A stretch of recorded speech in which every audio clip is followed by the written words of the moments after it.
even earlier than that, you get in a classroom like this, in a class like this at a university, you get a student walking into the classroom with his pants halfway his butt, and and his hair dyed in blue or green or pink, and 2 or 3 or 7 or 20 eye rings, and he'd be sent to the health center right away for psychiatric evaluation. There's no question about that. Today, we just think it's a matter of style, personal style. But back then, they would have sent the guy for psychiatric treatment.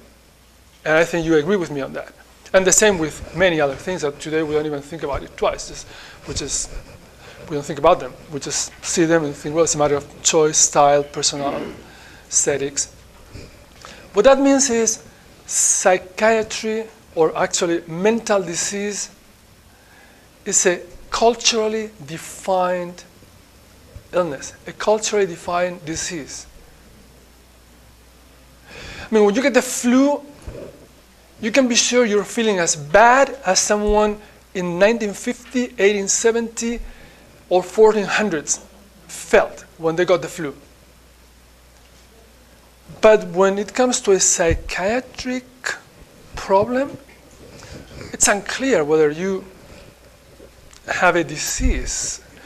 In other words, you're being told by someone else you have a disease, you have a mental problem, but unless you are told you have a mental problem, in many cases, you would not seek any kind of cure or help.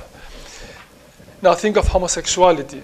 Homosexuality was dropped from the list of diseases of the American Psychiatric Association in 1973. So after 1973, it was no longer considered a mental disorder, and by the World Health Organization in the early 90s. But before that, of course, Foucault and others might have thought, well, I don't feel sick. Why are they saying I'm sick? Why are they putting people like me behind bars in institutions, subjecting them to all kinds of treatments? So that was his first perception of that. Well, then we get someone else, Thomas Szasz, an American psychiatrist.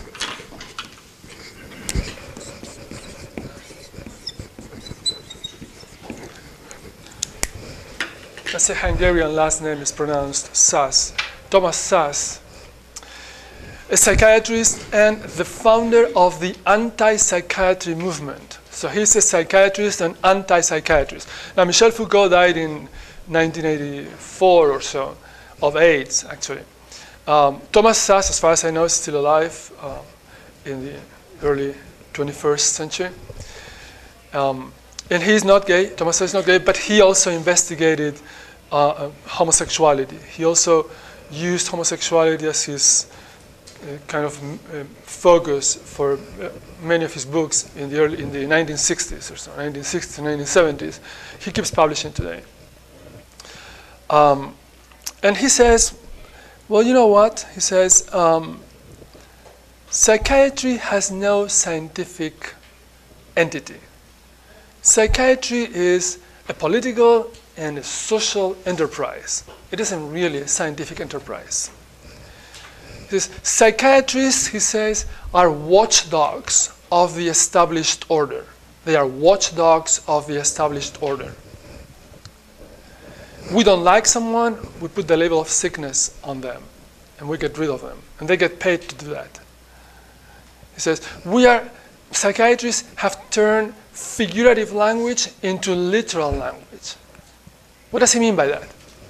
Well, think of the last time you had a big fight with your roommates, and you were yelling at each other, and they were all against you. It was just you and the three of them against you. You were yelling at each other, and before you turn your back on them and slam the door, what do you tell them? You tell them something like, I mean, we can think of many things you would tell them, but one thing you would tell them is, you guys are sick. You guys are crazy. Do you really mean that they need to go to the health center and get a shot or something? You don't. But hey, think you were powerful enough to say, you know what? You guys are sick, and I'm going to put you in an institution for a couple of months. They're going to give you a few shots in there. I'm going to keep the apartment to myself meanwhile, and you're going to keep paying the rent.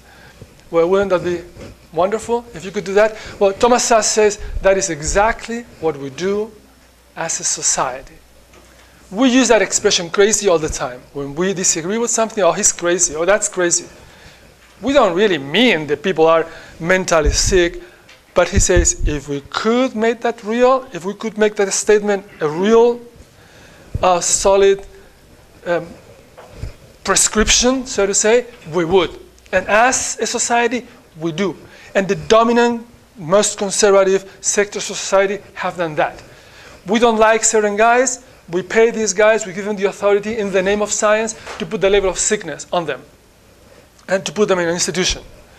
So that's what psychiatry does for Thomas Szasz. Okay?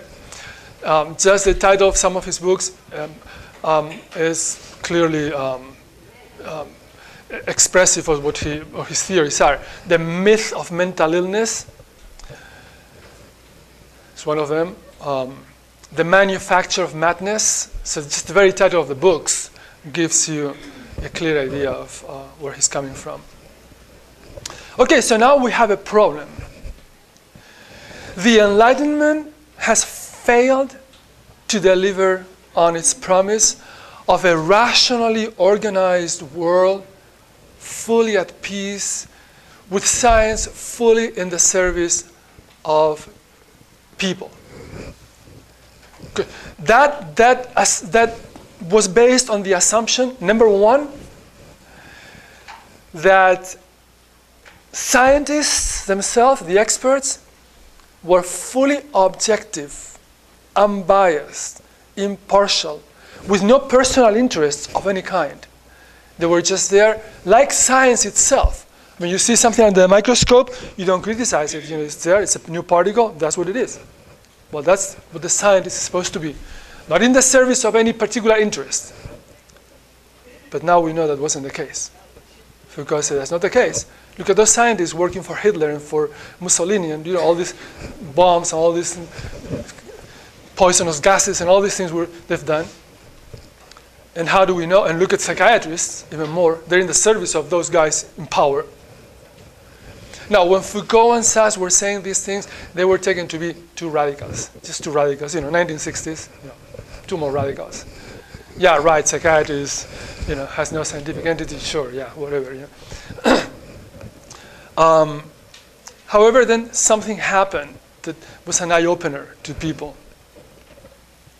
Among the liberationist groups in the late 60s and early 70s, the Black Panthers, the women's movement, all of this, the hippies, all this. You had one group which was the gay liberation movement. They began agitating in the late 1960s, and they took as one of their their first main aim, to get the powerful American Psychiatric Association to drop homosexuality from their list of mental diseases. Because they said, as long as we are considered sick, no one will take us seriously. We won't have a word in court or anywhere. What did they do? Well, they followed the tactics that were usual at that time. They picketed their conventions, they disrupted their meetings, they put pressure on them. And then, at one point, they got the Board of Regents of the APA, of the American Psychiatric Association, to discuss the matter and have a vote. Okay, so, hey guys, how many of you think homosexuality should not be considered a disease? 1, 2, 3, 4, 5, 6, 7. How many of you think it should? 1, 2, 3, 4. Okay, well, the majority says no, so we drop homosexuality from our diet. That's how it was done. That's how it was always done. That's how it was always done. We don't think about it, but when the American Psychiatric Association and many other scientific associations include a new category, that's how it's done, through a vote. So I have a new proposal. It's for a new mental disorder, which is being late to class. Consistently being late to class. Then I'll explain to you why I think that's a mental disorder, and we have a great treatment for it. Now, next. How many of you agree with me we should add this new mental disorder to our diagnostics and statistical manual? 1, 2, 3, 4, 5, 6, 7, 8. How many of you disagree? 1, 2, 3, 4. Okay, hey, we have a new mental disorder. That's how it's done. That's how it's done. Right? So it's not